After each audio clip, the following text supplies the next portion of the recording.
Shalom, salam damai sejahtera di dalam kasih Kristus. Pecinta RHI yang diberkati Tuhan, kita akan bersama belajar tentang Alkitab, khususnya Kitab Perjanjian Baru. Kitab Perjanjian Baru, yaitu kita mengenal ada 27 kitab Perjanjian Baru. Kita masih ingat bahwa inilah Alkitabnya orang Kristen. Ya, tentu saja namanya Alkitab, bukan Injil. Injil adalah bagian dari Alkitab, khususnya Perjanjian Baru. Alkitabnya orang yang beriman Kristen dibagi menjadi dua, Perjanjian Lama dan Perjanjian Baru. Dan sekarang saya akan ajak kita untuk belajar tentang Perjanjian Baru. Ada pertanyaan, apa artinya Perjanjian Baru? Perjanjian Baru adalah kitab-kitab yang ditulis setelah masa hidup Yesus Kristus, Yeshua HaMashiach atau Isa Al-Masih. Nah, kalau Perjanjian Lama adalah kitab-kitab yang ditulis dalam kurun waktu yang panjang sebelum kelahiran Yesus. Nah, inilah kitab sucinya orang Kristen, Alkitab. Perjanjian Lama sebelum Yesus lahir dan Perjanjian Baru setelah Yesus lahir. Mari kita cermati secara khusus tentang Perjanjian Baru. Tapi sebelum itu, saya ingatkan tentang 2 Timotius 3 ayat 15. 2 Timotius 3 ayat 15 yang mengatakan bahwa ingatlah juga bahwa dari kecil engkau sudah mengenal kitab suci yang dapat memberi hikmat kepadamu dan menuntun engkau ke dalam keselamatan oleh iman kepada Kristus Yesus. Jadi, mempelajari Alkitab akan mengarahkan kita pada kebenaran yang sejati di dalam Yesus. Baik, itu 2 Timotius 3 ayat 15. Kita akan masuk untuk mengenali apa itu dan bagaimana, apa saja kitab-kitab dalam Perjanjian Baru. Kitab Perjanjian Baru yang ada 27 kitab terdiri atas, pertama adalah Injil, yaitu Injil Matius, Markus, Lukas, dan Yohanes. Injil Matius bercerita tentang Yesus sebagai Mesias, Raja pilihan yang menjadi penyelamat manusia. Sedangkan yang kedua, Markus menceritakan Yesus sebagai hamba Yahweh. Lukas menggambarkan Yesus sebagai manusia yang berbeda dengan manusia yang lain, tetapi dia memiliki karya yang besar untuk menyelamatkan manusia secara umumnya. Dialah yang disebut sebagai Mesias. Maka di Injil Lukas banyak cerita tentang bagaimana Yesus mengunjungi, menyembuhkan, menolong, dan seterusnya.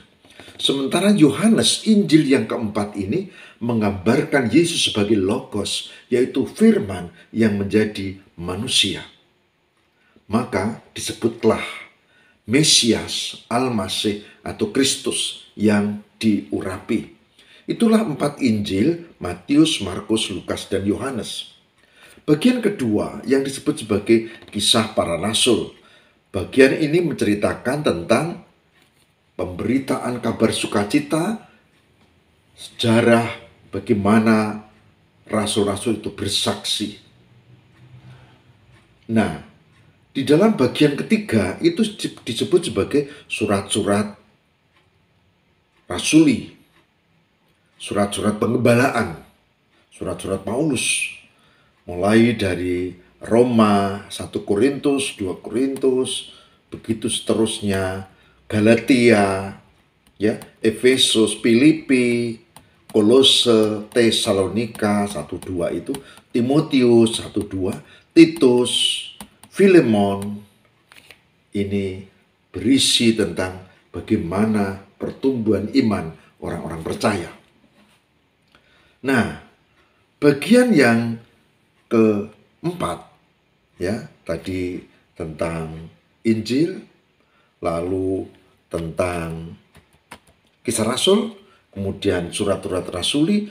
Bagian keempat disebut sebagai surat-surat yang yaitu Ibrani, Yakobus, 1, 2 Petrus, 1, 2, 3 Yohanes, kemudian surat Yudas.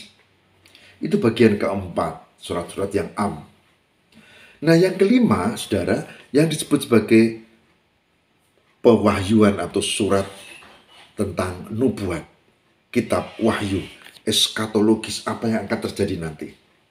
Ini isi dari kitab perjanjian baru yang perlu kita hayati. Dan dari kitab Injil sampai dengan wahyu, maka kita menemukan kebenaran bahwa Yesus adalah Mesias. Kita menemukan kebenaran bahwa orang tidak mungkin diselamatkan oleh amal baiknya, kecuali oleh Yesus yang nanti akan menjadi imam mahdi, atau yang menjadi Mesias, atau yang menghakimi pada zaman akhir nanti, pada saat kiamat.